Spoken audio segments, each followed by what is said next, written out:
Et Terra, donc c'est une association qui a été créée en 2014 et qui a pour vocation du coup, de créer un éco-hameau expérimental en partenariat avec une commune et les différentes parties prenantes d'un territoire, et un éco-hameau expérimental qui serait un vecteur en fait, de développement local, d'un développement local écologique et soutenable et humain pour l'ensemble du territoire dans lequel il s'installe.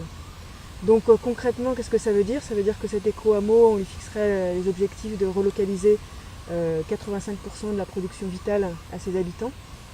Donc l'alimentation, l'énergie, l'eau, la mobilité, etc. Et puis tout ce qui peut répondre à des besoins locaux également. De le faire de façon écologique, de manière à minimiser l'impact sur l'environnement et l'empreinte écologique de façon générale. De valoriser la production avec une monnaie citoyenne et de manière aussi à échanger cette production à la fois entre les habitants et avec le territoire et avec tous les producteurs ou les personnes qui voudront s'inclure en fait dans ce projet. Et de produire du coup collectivement suffisamment de richesses pour garantir en fait à chacun des habitants de l'éco-hameau un revenu d'autonomie qui serait versé en monnaie citoyenne locale. Chacun après des habitants pouvant donc revenu d'autonomie qu'on souhaite égal au seuil de pauvreté plus 1 euro. Et chacun des habitants pourrait également travailler plus pour gagner plus, pour avoir d'autres activités économiques marchandes, ou bien au contraire se contenter de ce revenu d'autonomie pour choisir des activités non marchandes de son choix. Et l'idée c'est de montrer qu'ainsi avec ce prototype en fait, de nouvelles sociétés, de nouveaux modèles économiques, on peut être vecteur en fait, d'une revitalisation du territoire rural dans lequel on s'installe, et donc une revitalisation qui soit à la fois plus écologique, plus humaine et aussi facteur de cohésion sociale sur ce territoire. Donc voilà en quelques mots. Et un autre point important, c'est qu'il y a 2 autres aspects importants du projet, qui est un aspect de transmission et de formation, c'est-à-dire qu'on aspire aussi à transmettre l'expérience. Donc en créant un centre de formation, déjà on commence déjà à le transmettre en accueillant du monde et avec des premières formations, mais à terme l'idée c'est vraiment de transmettre l'expérience. Et l'autre aspect, c'est de se faire suivre par un conseil scientifique qui permettra de légitimer en fait, les résultats qu'on aura au regard de l'extérieur, des citoyens et des pouvoirs publics, de manière à faciliter aussi le travail pour d'autres qui voudront s'inspirer de ce qu'on a fait. Voilà. Ah. Mes collègues veulent compléter. Je pense qu'il y a aussi l'aspect vraiment de s'organiser aussi autrement, de réinventer un peu la notion de démocratie, en tout cas la manière de décider ensemble, de faire ça collectivement. Ça c'est aussi quelque chose qui fait partie de l'expérimentation et qui fait partie du tout et qui va permettre aussi d'atteindre tous ces objectifs et de le faire ensemble, sans chef, on va dire, autoproclamé. Voilà. C'est vraiment cet aspect-là aussi qui est là et qui est important.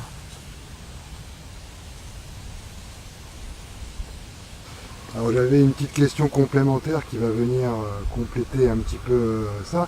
Ce chiffre de 85%, les différentes étapes de la création de Terra, comment est-ce que ça a été déterminé? Est-ce qu'il y a eu une méthodologie en amont pour dire 85% c'est bien et pourquoi pas 90 ou 80%?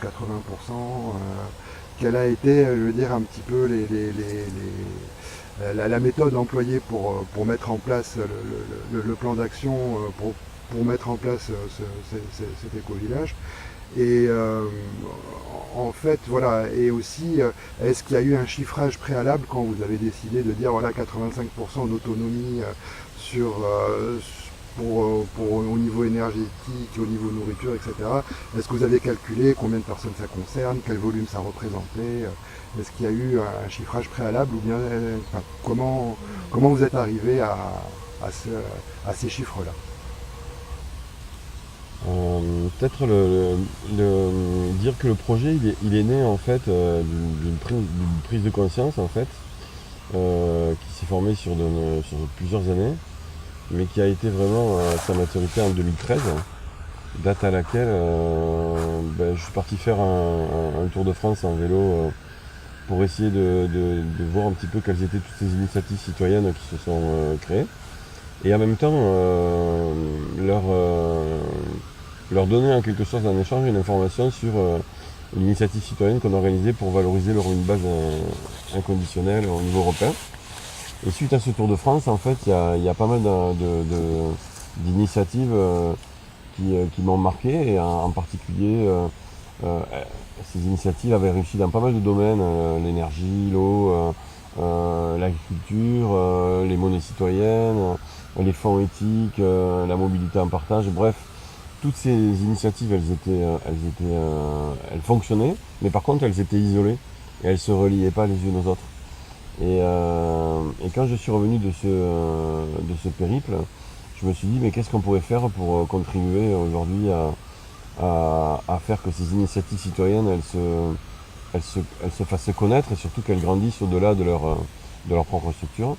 Et c'est là qu'est née l'idée du projet Terra, c'est-à-dire créer un lieu dans lequel on viendrait connecter ensemble des initiatives citoyennes très différentes, mais qui chacune était porteuse en fait d'une fonction qui pourrait permettre ensuite, une fois connectées les unes aux autres, de faire émerger une nouvelle forme d'organisation plus résiliente et à la fois au moins aussi efficiente que celle d'aujourd'hui. Et donc à partir de là, on a modélisé le projet sur 3 ans. 3 ans d'analyse, d'études et de recherche, 3 ans de construction et de mise en exploitation de l'éco-hameau et 3 ans de transmission si jamais le conseil scientifique nous dit que la direction est bonne et qu'on peut le dupliquer. Et le chiffrage en fait initial il a été fait en prenant en compte de la réalité aujourd'hui de ce qui se passe entre les marchés financiers et l'économie réelle. Et en particulier aujourd'hui on sait que 85% de la production est échangée en monnaie virtuelle en fait, en monnaie de crédit, et que seulement 15% de la production est échangée en vraie monnaie fabriquée par la Banque Centrale Européenne. Et là l'idée c'était de prendre le contre-pied en fait de cette situation et de dire nous ce qu'on va faire, on va inverser ce processus, c'est-à-dire on veut que 85% de la production soit relocalisée et locale et échangeable en monnaie citoyenne locale, et que seulement 15% de cette production soit achetée en dehors de notre lieu. Quand on parle de production, on parle surtout de production vitale aux habitants. On s'occupera, comme l'a dit tout à l'heure Marie-Hélène, de l'eau, de l'alimentation, de l'énergie, de l'éco-construction, de la mobilité, de l'information. Bref, on s'occupera de ce qui est vraiment vital aux habitants. Voilà d'où est venu ce chiffrage. Et puis le phasage du projet sur 3 fois 3 ans, c'était vraiment pour nous donner le temps vraiment de prendre le pouls de ce qui existait déjà et de lancer le projet uniquement lorsqu'on aurait des éléments factuels pour le lancer. Et se donner le temps aussi de développer la mise en exploitation de ce projet. Et là-dessus, je me suis basé sur les plans de 3 ans qu'on fait souvent dans les entreprises. Parce qu'on sait à peu près qu'une entreprise, à partir du moment où elle a un marché, en 3 ans, elle est capable de se mettre en phase d'exploitation et de satisfaire les besoins de ses clients. D'où les phasages en 3 ans du projet.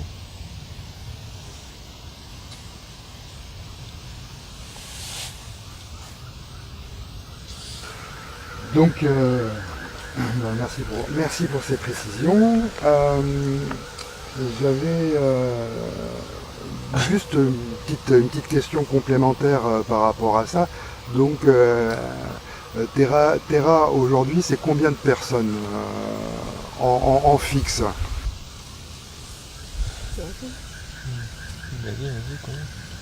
En fixe, c'est-à-dire en personnes qui sont... en permanent. En permanent. On est... c'est difficile à dire. Disons une bonne grosse quinzaine de permanents. C'est-à-dire de personnes qui sont venues s'installer sur le territoire, qui participent quotidiennement, en tout cas qui, pas forcément tous les jours, mais en tout cas de manière très régulière au projet, sur différents aspects, avec des niveaux aussi d'investissement variables. Bien sûr bénévoles. Et bien sûr tous bénévoles, ouais. C'est-à-dire qu'on a fait le choix de ne pas salarier de personnes dans le cadre de l'association. Et après c'est aussi, donc en fixe c'est ça, entre 15 et 17 on va dire. Et après c'est aussi de nombreux volontaires qui viennent passer 1 ou 2 semaines régulièrement. Donc en particulier, je pense que l'été dernier, il y avait plus d'une centaine, même 200 volontaires, l'été dernier. L'année dernière, en tout cas sur une année, qui sont venus séjourner ici. Et puis c'est aussi des voisins qui viennent donner des coups de main, qui viennent, sur qui on peut compter régulièrement pour prêter du matériel, pour donner des coups de main, pour apporter des compétences sur tel ou tel point. Et aussi pas mal de contributeurs qui nous financent des projets sur des actions de financement participatif. Peut-être qu'on pourrait ajouter un complément, c'est de dire que, pour donner un ordre d'idée, en 2016, c'est plus de 15 000 heures de bénévolat qui ont été données à l'association. qu'on a valorisé d'ailleurs au bilan de notre association en 2016, qui représenterait 158 000 euros d'achat si on avait dû acheter les prestations entre guillemets que les bénévoles ont apportées par leurs dons.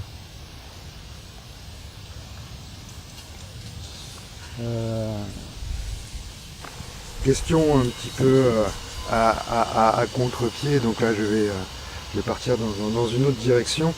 On entend souvent parler de la violence intrinsèque de l'humain, de nous êtres humains, et qu'en fait l'économie de marché serait en quelque sorte une sorte de réponse à cette violence, et donc vous, en tant qu'expérience d'éco-hameau, est-ce que vous avez pu percevoir ça? Si vous avez pu le percevoir, comment est-ce que vous avez eu à le gérer?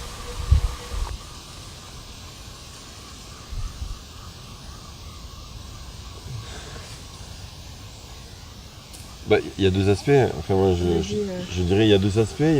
Moi, je vais plutôt parler de l'aspect économique. Peut-être Marie-Hélène, elle pourra souligner après l'aspect gestion de conflit. Et puis, notre ami Simon pourrait aussi parler de l'intelligence collective qu'on a mis en place pour justement réguler cette violence intrinsèque à l'humain lorsqu'il est dans des contextes particuliers. En tout cas, sur l'aspect économique, nous, le choix qu'on a fait ici, c'est de mettre en place un outil qu'on appelle la participation libre et consciente, déjà, qui permet à chacun ici de pouvoir venir aider le projet en fonction de ce qu'il peut ou veut donner, et en même temps de participer financièrement à ce projet à hauteur de ce qu'il peut et de ce qu'il veut donner. C'est d'où l'idée de participation libre et consciente. Ce qui nous permet d'accueillir sur les lieux des personnes qui sont de toute classe sociale, de tout type de métier, et que finalement, en fin d'année, on arrive à équilibrer quasiment les comptes de l'association en termes d'hébergement et d'alimentation des volontaires. Et donc ça permet vraiment à tout le monde de participer, même ceux qui n'ont pas forcément les moyens de participer à l'activité. Ensuite, au niveau de Terra, un des objectifs aussi, c'est de créer justement un patrimoine de commun productif, c'est-à-dire un ensemble d'éléments qui partent d'un lieu naturel, avec des compétences humaines, avec des investissements pour produire des biens et des services qui vont permettre aux gens de satisfaire leurs besoins fondamentaux, et en même temps de valoriser en fait cette production sous forme de revenu de base qu'on va distribuer à tous les habitants ensuite de l'éco-hameau, qui pourront acheter ces productions. Mais ça se fera dans un deuxième temps. Mais pour l'instant, déjà, les personnes qui viennent ici peuvent participer financièrement à la hauteur de ce qu'ils sont capables de donner. Et ça permet déjà de recevoir des gens très très divers, y compris des personnes qui seraient en situation d'insuffisance financière. Du coup, c'est marrant parce que là, tu as parlé des conditions matérielles pour expérimenter, pour que chacun puisse expérimenter le chemin de son propre bonheur dans le respect des humains et de la nature. Après, là, c'est la question des conditions humaines. Immatérielles. Immatérielles. Immatérielles. Et qui sont finalement comment, on pourrait résumer, comment créer des conditions pour que chacun puisse trouver sa place et s'épanouir dans le cadre de l'éco-hameau, enfin en tout cas du nouveau modèle de fonctionnement qu'on voudrait créer. Et le fait est qu'effectivement c'est pas facile parce que je pense qu'on n'est pas habitué à ça. On est habitué soit à l'intermédiation du marché, à l'intermédiation de la hiérarchie dans les entreprises, et donc pas forcément à fonctionner les uns avec les autres, à prendre des décisions ensemble, à se dire les choses quand ça va pas. Donc ça c'est vraiment, on expérimente là, on est vraiment une expérimentation par rapport à ça. Donc on a plusieurs types de méthodes ou d'outils qu'on utilise pour faire ça. Déjà il y a des méthodes, en tout cas vous pouvez appeler autour de l'accompagnement ou la prévention des conflits. Donc en gros l'idée c'est comment favoriser des relations authentiques entre les gens. Donc on a déjà des espaces de parole, notamment des cercles de la paix et un gardien de la paix, qui sont des rôles qu'on renouvelle tous les 3 mois. Et les cercles de la paix, c'est au moins une fois par semaine un espace qui peut prendre des formes variables où chacun peut exprimer comment il se sent, qu'est-ce qu'il a pu vivre de beau ou au contraire de plus difficile dans la semaine. Voilà, et donc généralement c'est des moments d'expression plus personnelle où chacun s'écoute on prend le temps de s'exprimer et d'écouter les autres. Et puis les gardiens de la paix sont aussi là pour sentir si jamais il y a une tension, s'il y a quelqu'un qui est en difficulté, ou qui peuvent être une personne ressource que quelqu'un peut venir voir pour lui confier une difficulté, et après il peut essayer avec elle de trouver une solution. Et on a aussi des espaces de gestion de conflits qu'on appelle des cercles restauratifs. Donc là c'est vraiment quand il y a des relations qui sont vraiment devenues plus douloureuses entre des personnes et qu'on ne peut plus gérer par soit les gardiens de la paix, soit par des discussions 2 à 2. Et donc là l'idée c'est vraiment un processus de gestion de conflits ou d'accompagnement de conflits qui permet de rassembler toutes les personnes concernées, qui sont souvent 2 personnes, mais aussi toutes les personnes qui sont au courant de la problématique et qui ont pu assister à aux situations difficiles. Et puis par des méthodes de dialogue, de reformulation, d'arriver à rétablir la compréhension mutuelle entre les individus, d'identifier aussi des problèmes systémiques ou globaux qui seraient à l'origine du conflit et d'identifier des actions qu'on peut mettre en place pour essayer de régler le problème qui aura été identifié. Donc ça c'est des processus très très puissants en fait, souvent qui nous permettent qui nous ont permis historiquement de régénérer en fait des relations qui étaient devenues très tendues, et aussi d'identifier des problèmes de fonctionnement et des problèmes globaux qu'on a essayé d'aborder. Donc ça c'est pour le règlement des conflits. Après pour la gouvernance, je ne sais pas si toi tu veux parler de la gouvernance, du mode de gouvernance qu'on va mettre en place. Après, pour moi c'est vrai que ça fait un tout, c'est-à-dire qu'on peut pas les conditions immatérielles, enfin cette histoire en fait de travailler, d'être attentif en fait à nos relations, aux conflits, à la manière dont aussi on s'organise ensemble du coup pour prendre des décisions, c'est vraiment lié au reste, parce que si on met pas ça en place, ça va se casser la gueule. Et c'est vrai on sait il y a beaucoup de projets collectifs qui échouent en fait parce que cet aspect un peu humain a été mis de côté, en tout cas en pensant que ça va bien se passer. Et parce qu'effectivement, comme tu disais, on a beaucoup notre vécu, c'est pas ça en fait, c'est pas prendre des décisions ensemble, c'est pas se confronter à nos conflits et à les traiter sincèrement en cherchant la compréhension. Et donc c'est sûr que c'est difficile. Et on voit qu'on retombe souvent dans nos habitudes, on dirait nos mauvais réflexes. En fait, ça, on a tout à réapprendre, à déconstruire, à reconstruire. Mais c'est vrai que ce qui est chouette, c'est que comme on est dans cette volonté-là, on avance petit à petit et ça progresse. Et du coup, l'aspect gouvernance, je pense que c'est un constat que c'est pas mal aussi, c'est que ça ne nous convient pas trop comment ça peut se passer dans les entreprises, même dans les associations en fait, au niveau, on peut dire aussi de la politique, de l'État, etc. Et là aussi il y a des choses à réinventer, à réinventer ou en tout cas à essayer. Et là aussi c'est pas facile. Comme on dit souvent, tout seul on va plus vite, mais à plusieurs on va plus loin. Et puis il y a aussi cette idée moi ce que j'aime bien dans aussi ce qu'on essaye de mettre en place, c'est de sortir un peu de la dualité entre un chef qui décide et tout le monde décide en fait. Parce que un chef qui décide, on voit bien les limites. Et tout le monde qui décide aussi, je pense que tout le monde a des expériences vécues, des réunions interminables où on n'arrive pas à se mettre d'accord, etc. Et donc on a aussi cette idée que pour ça, dans certains cas, dans certaines situations, comme on se fait confiance justement, et qu'on a plein de trucs qui font qu'on se fait confiance et qu'on peut se réguler aussi, des gens peuvent prendre des décisions à certaines conditions, etc. Et ça aussi on voit que c'est pas facile, parce que intuitivement tout le monde dit ah ouais mais du coup ça va être n'importe quoi, les gens vont prendre des décisions qui leur servent, mais en fait on se rend compte que la difficulté elle est plutôt de prendre une décision, parce que du coup c'est notre responsabilité. Et on se cache plus derrière la responsabilité soit d'un chef, soit d'un groupe. Et du coup c'est pas facile parce que il faut assumer quoi. Et même si du coup je pense que notre objectif aussi c'est de reconnaître le droit à l'erreur. Parce que voilà, l'erreur ça fait partie du vivant et c'est comme ça qu'on avance et qu'on progresse. C'est toujours là quand même, et donc c'est pas facile. Et donc tout ça c'est intéressant. C'est riche. J'aimerais parler rapidement du Creative Commons et de l'open source, de l'open source et du Creative Commons. J'aimerais savoir jusqu'à quel point ça vous a inspiré et jusqu'à quel point vous vous inspirez de cette méthodologie. Et si oui, Qu'est-ce que vous avez prélevé du commun et qu'est-ce que vous avez restitué ou qu'est-ce que vous comptez restituer dans le commun? Ce qu'on peut dire déjà, c'est que on s'est engagé à Terra, à l'issue de cette expérimentation, de mettre dans le domaine public, en Creative Commons ou en licence à réciprocité renforcée, on pourra en rediscuter après, tout ce que l'on va créer en termes de méthodos, de technologies qui permettent à des citoyens de viser l'autonomie en eau, en énergie, en assainissement.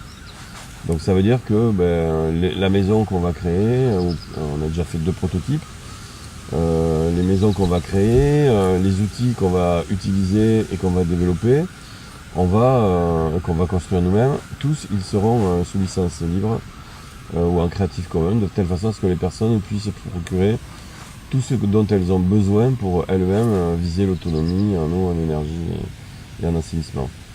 Après, la deuxième philosophie qu'on a aussi à ce niveau-là, c'est que le Creative Commons, c'est pas forcément exclusivement la gratuité. Hein, on fait une différenciation entre libre de droit en fait, et puis la gratuité des prestations qu'on peut offrir. Alors nous, on est rentré dans une logique qui est développée par Michel Bohens, le papa de l'économie peer-to-peer, qui dit en gros qu'on peut mettre en place des licences en Creative Commons avec différents niveaux. C'est-à-dire que lorsque c'est pour un usage familial et exclusivement familial, ça peut être gratuit. Lorsque c'est à l'usage d'un cercle plus vaste, d'amis ou même de personnes avec qui on troque ou on échange, ça reste toujours gratuit. Mais à partir du moment où il y a un usage commercial avec derrière des recettes et des ventes, alors à ce moment-là, on considère que la personne qui use de ce qu'on a créé en gagnant des sous, en fait, en quelque sorte, peut redonner une partie de ses sous, alors toujours en participation libre et consciente, pour l'instant on est resté, peut redonner ses sous à une structure. Ça peut être à notre fonds de dotation avec possibilité de défiscalisation, qui permettra que cet argent ensuite soit réinjecté en fonction des personnes qui ont participé au projet, sous forme de salaire ou de chiffre d'affaires, puisqu'il y a quand même des personnes qui ont passé beaucoup de temps à développer ces technologies. Voilà. Donc l'idée en gros c'est, quand c'est un usage gratuit, c'est gratuit. Quand c'est un usage payant, on demande une contribution qui va être redistribuée ensuite, en partie pour les personnes qui ont contribué à mettre au point ces technologies, et en partie pour constituer un fonds de dotation qui permettra de développer ces technologies plus avant. Ouais, je vais bien rajouter 2-3 trucs. Je dirais, c'est effectivement c'est très important à nos yeux. Et je dirais le point super important, ça me paraît être l'accessibilité en fait. Pour nous, ce qu'on fait ici, c'est vraiment l'utilité publique, quoi. Et donc, il faut quand même un maximum de gens qui puissent y avoir accès en fait, indépendamment même de leur situation personnelle, sociale, même géographique en fait. Et donc l'idée de diffuser tout ce qu'on fait. Voilà. Et pour répondre à la question sur qu'est-ce qu'on utilise déjà, nous en fait tous nos outils informatiques, on essaie d'utiliser des outils open source, qu'on héberge, dont on gère l'hébergement. Et on est en train déjà de mettre en place un wiki aussi qui explique un peu tout ce qu'on fait déjà, comment on s'organise pour que ça soit accessible en fait aux gens qui ont envie de voir. Parce qu'il y a effectivement l'aspect technologique, mais pour moi il y a aussi tout l'aspect humain en fait. Tous les outils qu'on utilise ou nos modes d'organisation, je pense que c'est bien de les partager. Pas parce que c'est les meilleurs, parce que je pense que chaque outil, en tout cas humain, doit s'adapter au collectif qui l'utilise. Mais en tout cas ça peut être des pistes d'inspiration ou donner des idées. Et donc c'est bien qu'il soit aussi accessible. Mais en tout cas l'idée c'est que tout soit accessible. Après chacun en conscience peut décider que, et s'il a les moyens, que ça vaut le coup de donner des sous, mais que en tout cas quelqu'un qui n'a pas les moyens, moi ça me met assez mal à l'aise quand je vois des choses qui pour moi sont d'utilité, ouais, c'est du bien commun quoi, et que c'est bloqué par l'argent, c'est vrai que moi ça me met mal à l'aise et du coup on a envie de dépasser ça pour que voilà, si ça marche, ce qu'on fait marche, ben, ouais, ça se diffuse et nous le but c'est pas de faire de l'argent avec ça en fait.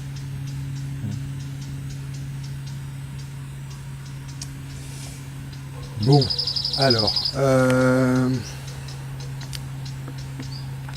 j'ai attaqué la dernière partie de cette interview. Je ne vais pas vous embêter beaucoup plus longtemps. Tout va bien. Tout va bene? Ouais. Impeccable. Les monnaies locales ont aujourd'hui prouvé leur efficacité, se sont implémentées dans pas mal de bassins de vie en France et en Europe. Et aujourd'hui, certaines ont même réussi à prouver leur efficacité pour redynamiser l'économie locale. Du coup, il y a vraiment une acceptation du grand public. Aujourd'hui, on rencontre plus de personnes vraiment sceptiques sur les monnaies locales. Il y a quand même vraiment eu, je dirais que c'est quasiment devenu accessible aujourd'hui au grand public. Il y a un petit côté instinctif. Même les personnes qui ne sont pas capables d'expliquer en détail ce qu'est une monnaie locale en comprennent instinctivement l'utilité. Est-ce que vous avez le sentiment que le projet que vous développez a atteint ce niveau-là, et sinon, est-ce qu'il y arrivera? Quelles sont les difficultés que vous rencontrez à ce niveau-là, par exemple? Tu veux dire instinctif, que notre projet est instinctivement le concept, disons que voilà, je vais reformuler ma question. Le concept de monnaie locale aujourd'hui a prouvé son efficacité auprès du grand public. Je veux dire, quasiment aujourd'hui, on ne rencontre plus vraiment de zones où il y a une hostilité vis-à-vis des monnaies locales. Tout le monde a plus ou moins compris l'intérêt et l'utilité des monnaies locales. Moi, mon sentiment, de mon côté, c'est que c'est beaucoup moins vrai pour le principe d'éco-hameau et pour le concept que vous essayez de développer ici avec Terra.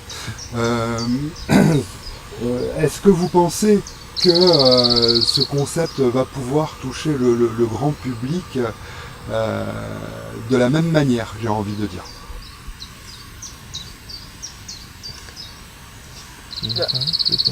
Ouais, j'ai bien commencé. Je pense qu'effectivement, en tout cas quand on parle d'éco-hameau, on se heurte et il suffit de voir en fait les panneaux qui en arrivant, pas mal d'idées en fait, ou d'idées préconçues, ou de peur, ou au pire effectivement, il y a deux aspects, il y a à la fois je pense la peur de voir arriver des gens s'installer dans les campagnes, on arrive dans un nouveau milieu, donc forcément il y a des réactions. Et au mieux, c'est aussi, voilà, c'est peut-être juste bien gentil, c'est des personnes qui vont se créer leur lieu de vie, mais finalement, quel intérêt pour le reste du monde. Mais en fait, là, j'ai l'impression qu'avec ce qu'on fait, petit à petit, en fait, sur différentes briques du projet, parce que le projet, il est assez systémique, il touche vraiment à plein de dimensions, on touche petit à petit différents types de personnes en fonction des choses qu'on développe. Enfin, je pense qu'un exemple que je peux donner, c'est qu'on organise des marchés. Là, on a commencé par exemple à faire, donc dans le cadre du projet, de la mise en réseau avec d'autres producteurs locaux, on organise des marchés pour l'instant tous les 2 ou 3 mois. Et le dernier marché, il y a vraiment des producteurs qui spontanément ont voulu participer au marché, ils nous ont contactés pour avoir une place. Il y avait plus de 200 personnes. Il y a des gens qui n'étaient jamais venus, qui étaient du coin, qui avaient peut-être des idées préconçues sur nous, qui viennent, qui trouvent l'ambiance sympathique. Donc là, il y a une des productrices qui a fait l'éloge de nous à d'autres personnes qu'elle a vu à un autre marché en disant que c'était super ce qu'on faisait, qu'on apportait un autre esprit de coopération et qu'elle trouvait vraiment ça, qu'elle était vraiment heureuse, elle nous a proposé de faire quelque chose chez elle. Donc j'ai l'impression qu'on a des portes d'entrée en fait qui, par ce qu'on fait, on montre qu'en fait l'intérêt de ce qu'on fait est plus que quelques personnes qui viennent s'installer à la campagne pour vivre tranquillement, produire ce dont elles ont besoin. Donc ça c'est vraiment, par exemple cet exemple des marchés, c'est vraiment le cas. L'autre exemple, c'est la commune qui est prête à accueillir aussi le projet. Donc là, c'est pareil, on part de la commune de Masquières, où là, il y a un refus, même s'il n'est pas vraiment officiellement acté, à une commune qui, à l'unanimité du conseil municipal, accepte le principe d'une coopération avec nous, notamment pour nous confier la gestion d'un camping, pour accueillir 2 de nos maisons démontables, organiser des animations autour, pour faire un centre de formation. Donc là, on a l'impression que par l'aspect animation et développement local, on a aussi touché des gens du conseil municipal qui n'étaient pas forcément sensibles aux revenus de base inconditionnels par exemple. qui n'étaient pas forcément à la base sensibles aux monnaies locales. Mais vraiment, cet aspect, il peut vraiment toucher en fait plein de personnes qui sont de bonne volonté et qui ont envie d'apporter quelque chose à leur territoire. Donc c'est vraiment en faisant, on montre ce qu'on fait et on attire des personnes qui sont convaincues. Donc j'ai confiance qu'à terme, ça va bien se passer, quoi. Ouais, je pense que c'est ça, c'est qu'en tout cas, ça va prendre du temps. Ouais. Ça va prendre du temps et ça, il faut l'accepter, quoi. Parce que voilà, c'est vrai qu'il y a pas mal d'idées qu'on porte qui bousculent un peu aussi, ce qui existe ici. Et puis donc, ouais, voilà, forcément on est confronté à des réticences, il y a du scepticisme, et c'est logique en fait. Et donc c'est vraiment en faisant, quoi. Parce que tant que c'est que des paroles, bon, ça change rien, quoi. Effectivement, petit à petit, ça prend du temps. Et aussi en créant du lien aussi social entre les personnes. Parce qu'au début, il y a beaucoup de préjugés, de doutes, mais bon, voilà, finalement, on est juste des humains normaux. Et donc, on arrive et ça se débloque, mais ouais, ça prend du temps, et c'est vrai que ça, c'est un peu difficile au début, parce que du coup, ça met beaucoup de freins aussi au début, mais en fait, il faut accepter, je pense, et avancer progressivement. Ouais. Peut-être ce que je pourrais rajouter, c'est cette idée quand on a fait notre deuxième Tour de France, on a visité une 60aine de lieux. Et en fait, on voit bien qu'il y a différents types de lieux de vie. Et je pense que ce qui fait peur aujourd'hui, c'est peut-être les lieux de vie qui sont un peu refermés sur eux-mêmes et qui ont très peu d'interaction avec le territoire de vie dans lequel ils se sont installés. Et je pense que ce qui fait la force des lieux qui s'implantent et qui se lient justement avec leur territoire de vie, c'est quand ils ont une interaction avec tous les acteurs locaux. Et je crois qu'un des fondements de Terra, c'est bien vivre et vivre ensemble.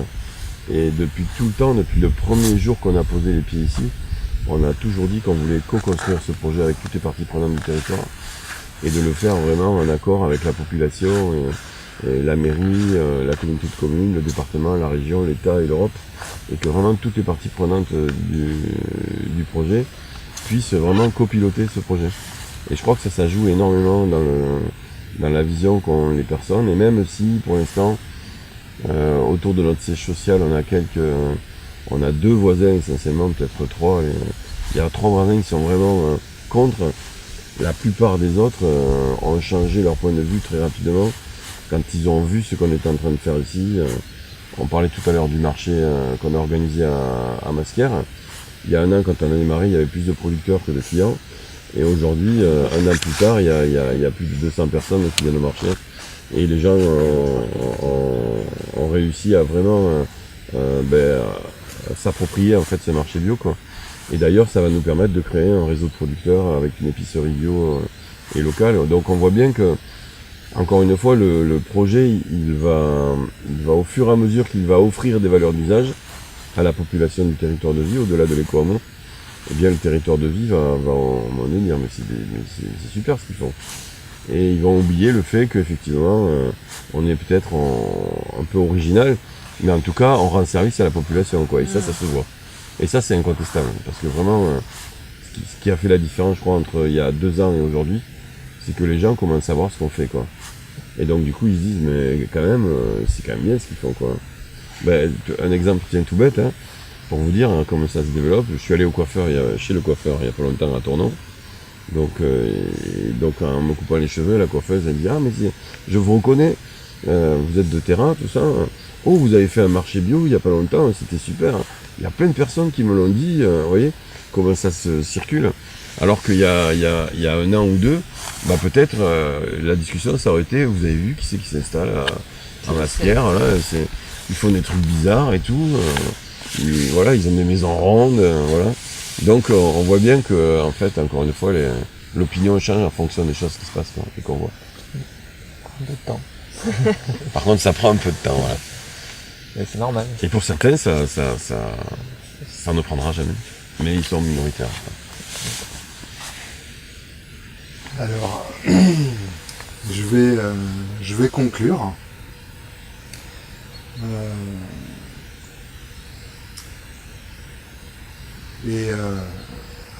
en précédent de l'interview, tu m'avais posé une question. Si tu veux me la reposer, vas-y. Eh bien, oui, je te demandais pourquoi pourquoi et pour qui tu réalises ce reportage, cette interview. Et donc, j'attends avec impatience ta réponse, puisque tu m'as dit que tu me la donnerais à la fin de l'interview. Alors, voilà, comme on atteint la fin de l'interview, même si je n'apparais pas sur l'image pour des raisons techniques, j'ai découvert les monnaies locales à travers le travail que tu as effectué. Et quand j'ai découvert ce concept, ce qui m'a marqué immédiatement, ça a été le fait que la monnaie locale a mené un concept d'éthique dans une transaction financière, ce qui était quelque chose qui n'avait pas de précédent, en fait. Et c'est selon moi la force de cet outil. Et je l'ai visualisé comme un outil, et je suis un technicien, j'aime l'outil, et donc j'ai compris l'attrait de cet outil.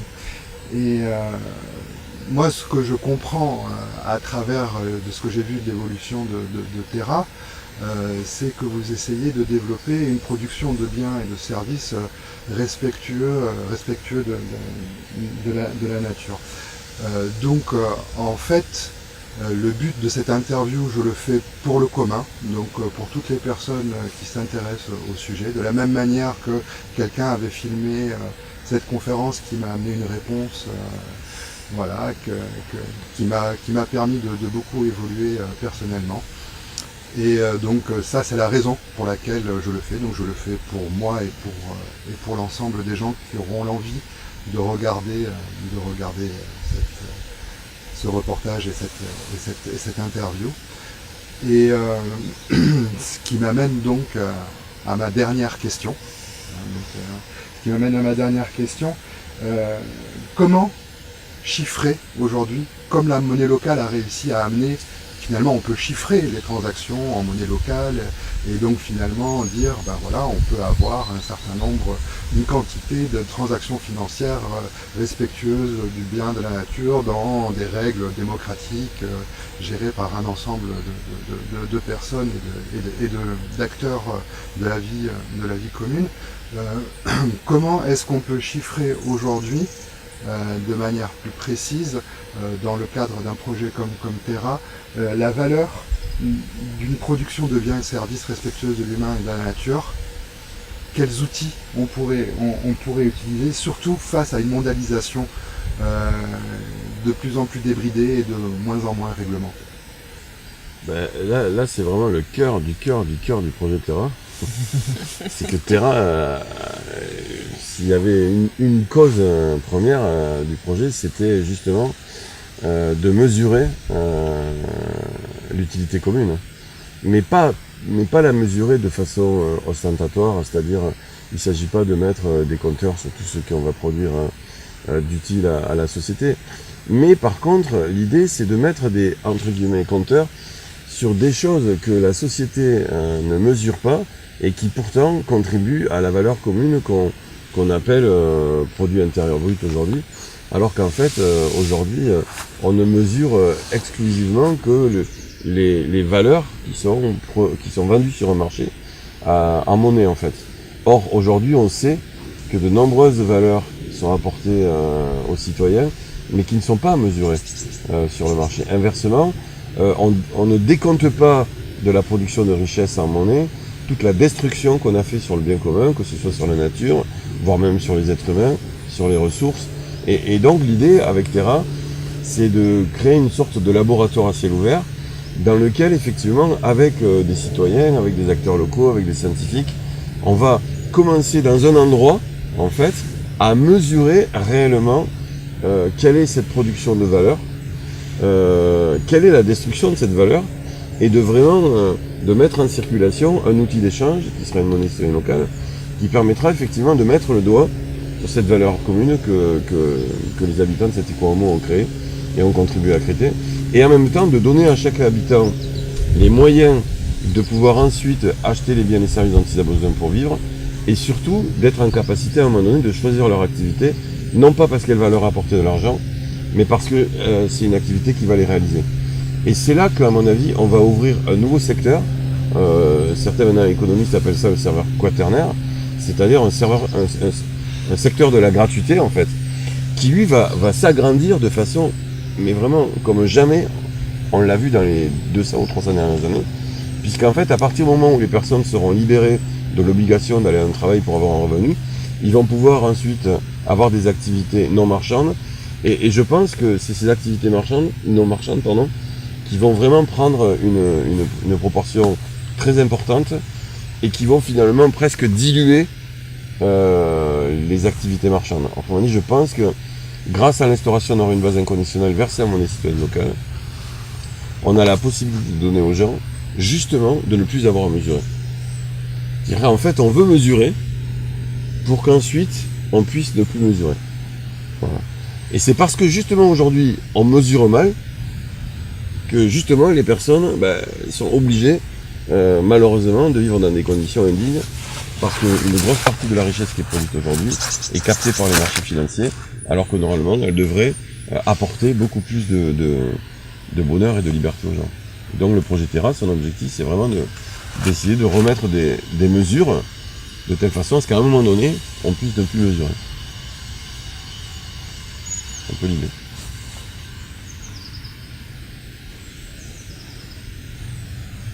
Quelque chose à rajouter. Quelque chose de... Non, Bah écoute. Mais et c'est... alors Ouais. Oui, pardon. Non, je peux juste lister la question qu'on se pose là depuis 2 jours avec les pots de miel en fait. Non mais c'est vrai, c'est un exemple très concret. c'est vraiment un exemple très concret en fait qui matérialise ce que disait Fred, c'est que les pots de miel bio, quand on les achète à la Biocoop, ça coûte quoi, 12, enfin ça coûte cher quoi, le petit pot de 500 grammes, c'est pas loin de 10 €. Ouais, les moins chers sont à 8 € je pense. Et là on a produit du miel, il y a des ruches qui sont ici avec un partenariat avec le collège de Fumel. On est allé les remplir mardi après-midi avec Lisa, on a ramené 34 pots. Du coup, qu'est-ce qu'on en fait ces 34 pots? Est-ce qu'on se les distribue gratuitement? Est-ce qu'on les donne? Est-ce qu'on les vend? À quel prix? Et ça fait vraiment émerger des discussions entre nous de quelle valeur on donne à ces choses-là. Le premier réflexe, ça a été, en fait, ça nous a rien coûté, donc on va se les donner.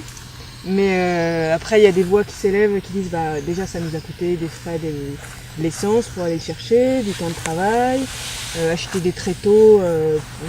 Puis l'autre truc, c'est on a besoin de provisionner pour acheter des combinaisons pour maintenir la production dans le futur. Et puis après, mais c'est le travail des abeilles. Les abeilles sont en train de décliner, c'est quand même quelque chose qui a du prix. Et avec l'illusion, si on les brade, est-ce que c'est pas aussi dévaloriser, ne pas prendre en considération que c'est quelque chose que nous avons en quantité limitée dont il faut prendre soin. Donc il y a vraiment toutes ces discussions qui sont entre nous qu'on n'a pas tranchées en fait, pour dire qu'est-ce qu'on fait de ces pots. Est-ce qu'on se les vend entre nous? Est-ce qu'on utilise la monnaie locale qu'on est en train de se mettre en place entre nous pour comptabiliser ces échanges-là? En fait, l'idée c'est de pas avoir une illusion d'une fausse abondance en fait, de dire c'est gratuit donc on en a plein. Mais donc là on n'a pas la réponse, mais c'est vraiment quelle valeur on va lui donner, ça va déjà être un élément de réponse en fait. De comment prendre en compte le travail, la valeur des choses, la préservation des abeilles, enfin tout un tas de trucs quoi. Et puis ne pas le vendre à un prix, et l'accessibilité aussi. Donc c'est vachement intéressant comme réflexion. Voilà, j'ai dit. Donc voilà, moi j'ai épuisé mon stock de questions en espérant que vous y avez trouvé intérêt à y répondre. Est-ce que vous avez envie de faire un mot de conclusion, chacun, un petit tour de table? Merci de nous avoir d'être venu nous voir, de nous avoir interviewés et de relayer ce message à d'autres citoyens qui voudraient avoir envie de mettre les mains dans le cambouis ou dans la terre plutôt. Et puis un bon retour et puis hasta luego. Ouais, pareil, merci. C'est vachement intéressant d'avoir des questions du coup qu'on formule différemment de ce à quoi on est habitué, donc ça nous amène aussi à réfléchir un peu différemment, donc c'est très très chouette. Et puis merci de ta bonne humeur avec les yeux émerveillés de découvrir, d'être parmi nous, c'est chouette. Merci beaucoup. pas mieux, merci. Et j'espère que ta vidéo contribuera à faire arriver les échos liés au même niveau que les menées locales. Voilà. Merci beaucoup. Super, merci. Merci à vous.